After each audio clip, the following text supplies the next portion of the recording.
if you're struggling with anxiety and you feel like you're really putting in a lot of effort, but you feel like you're not really making the progress you would expect, and you may often think, oh my God, am I just not making enough progress because I'm not trying hard enough? Do I need to try harder? Is there something missing in my recovery journey? Is there something wrong? Or is it because my physical symptoms or my intrusive thoughts are just so strong that no matter what I do, it doesn't go away? Well, in this video, I'm gonna share with you that it's not actually an issue with effort. It's probably just an issue of perspective and the way you're responding and the way you're going about it. And if you just change the approach, well, you'll make leaps and bounds in recovery. So let's get started.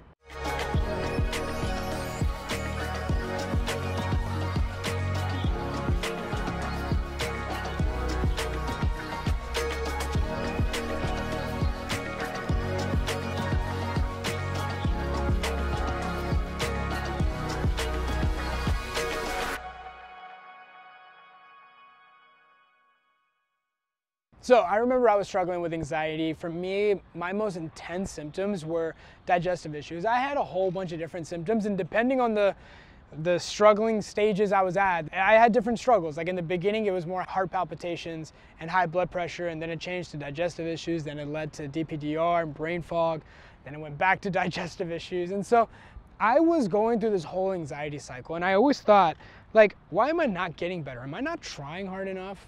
Now, that was very difficult for me to understand because I always kind of prided the fact that I feel like I work really hard.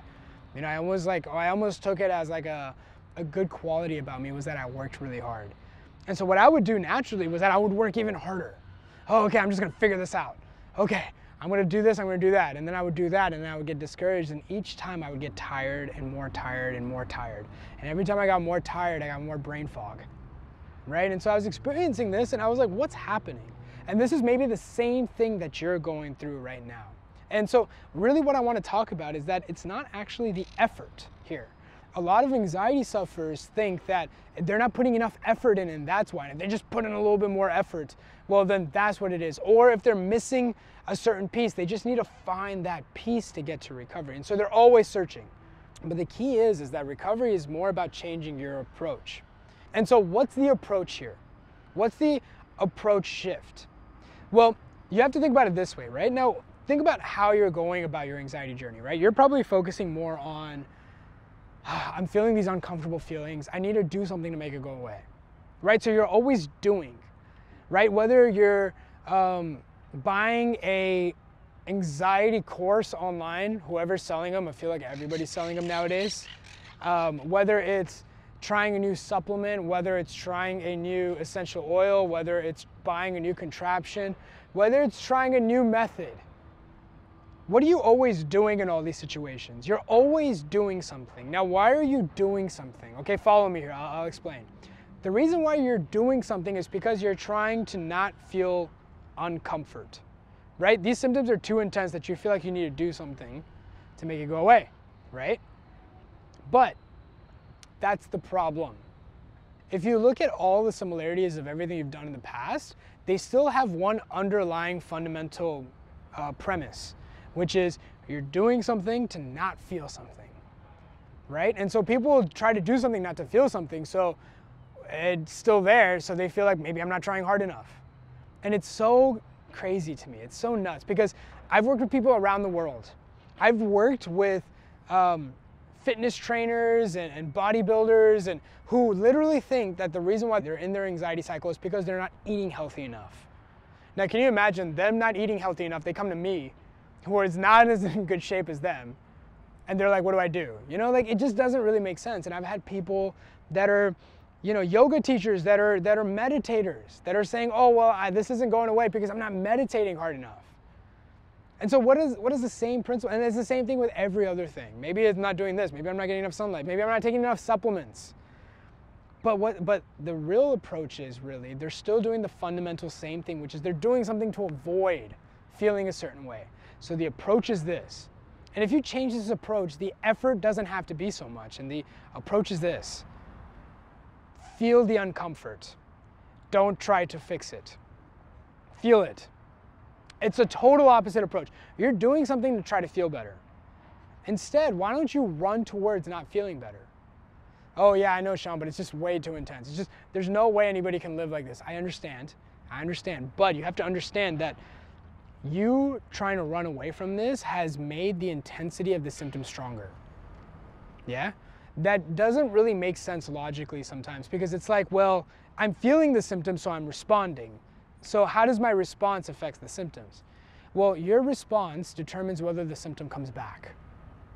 So if you keep responding in fear, well, if it's a side effect of the fear, the symptom that you have, well, it's going to come back in the future, right? And so it's like, think about it as a car.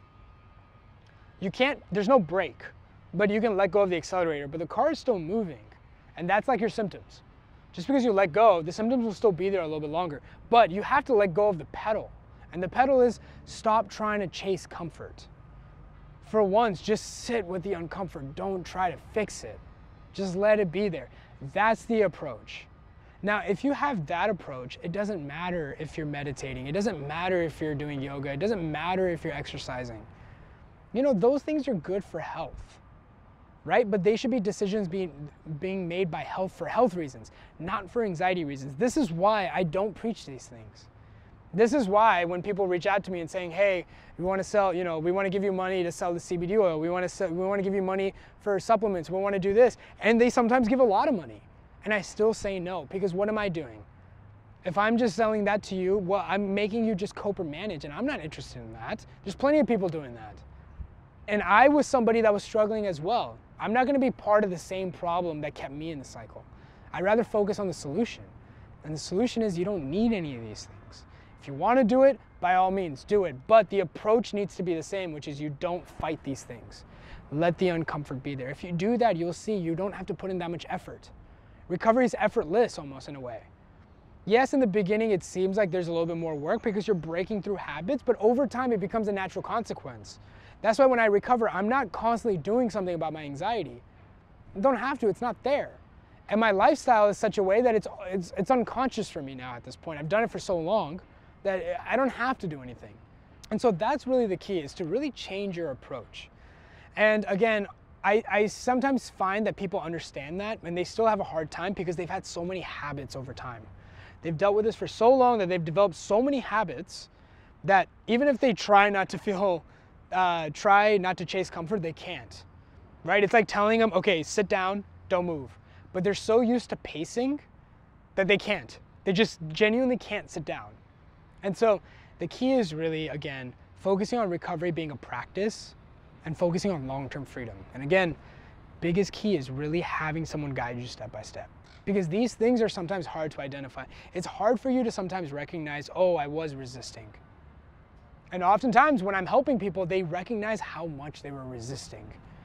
They were like, oh my God, I can't believe I was doing so much. And because they stop having to resist, well, now they're starting to rebuild their resiliency. They're able to rebuild their energy levels.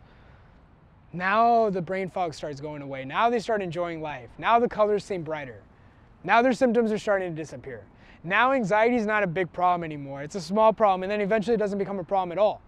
They have life problems, job stuff, promotions, this, that, getting married, engaged, traveling the world, whatever problems they have, like normal people problems, good problems.